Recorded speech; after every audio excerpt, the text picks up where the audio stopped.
World War I marked the birth of modern armored warfare. When tanks first appeared on the battlefield, they changed combat forever.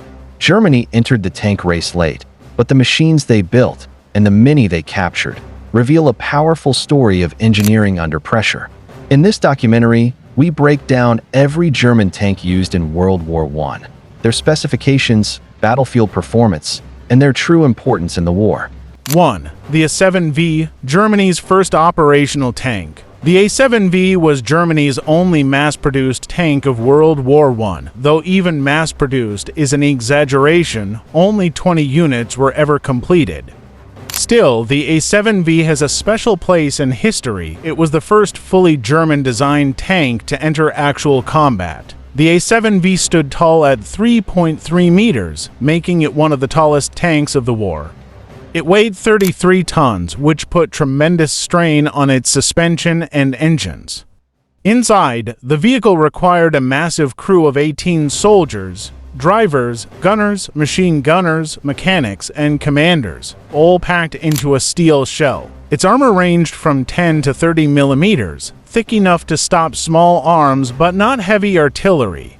Its main armament was a 57 mm Maxim Nordenfeldt cannon mounted in the front.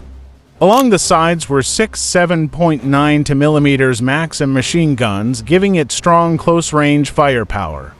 The A7V could reach a maximum speed of 15 km per hour on road, though much less on mud, and its operational range was roughly 30 to 40 km before needing maintenance. In battle, the A7V saw limited but important action.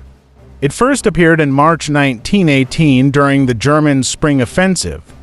Its most famous moment came on April 24, 1918, at the Battle of Villers-Bretonneux, where the A7V Nix fought British Mark for tanks, the first tank versus tank battle in history. The A7V's firepower proved powerful, but its poor suspension and high center of gravity made it unstable and difficult to maneuver. Despite its flaws, the A7V represented German engineering ambition.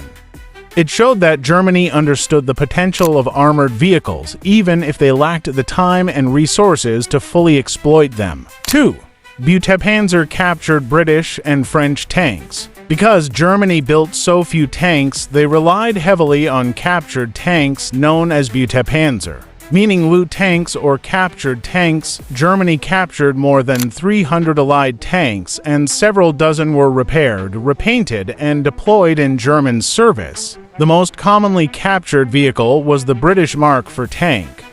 These came in two versions, male tanks fitted with cannons and female tanks fitted only with machine guns. The Mark IV stood 2.5 meters tall, weighed 28 tons, and had armor up to 12 millimeters.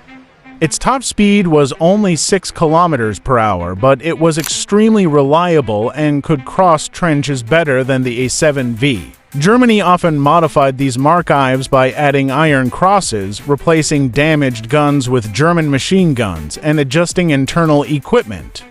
In German service, the Mark IV usually played a supporting role, reinforcing infantry attacks, covering retreating units, and performing breakthrough operations. Another important captured vehicle was the British Marka Whippet, a fast, light tank. The Whippet weighed 14 tons, could reach 13 to 14 kilometers per hour, and had a crew of 3. It carried multiple machine guns and was extremely mobile. In German hands, Whippets were used for quick counterattacks and rapid response operations, especially during the chaotic final months of the war. Germany also captured a small number of French Renault FT light tanks. The FT was revolutionary, a rotating turret, rear engine, and modern layout. It weighed only 6.5 tons, had a speed of 7 kilometers per hour, and was one of the most influential tank designs ever created.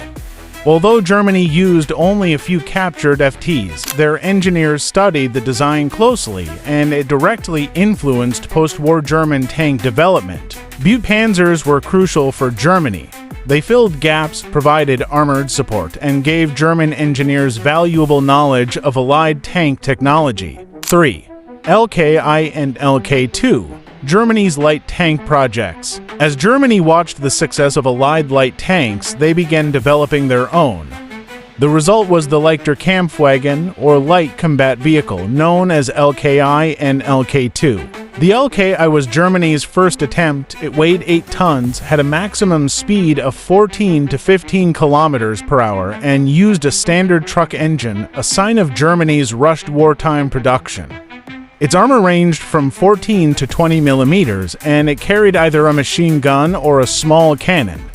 Although promising, the LKI remained experimental and never saw combat. The improved LK2 featured stronger armor and a better turret system. It weighed 9.5 tons, kept the same top speed of about 14 kilometers per hour, and offered more reliable mechanics.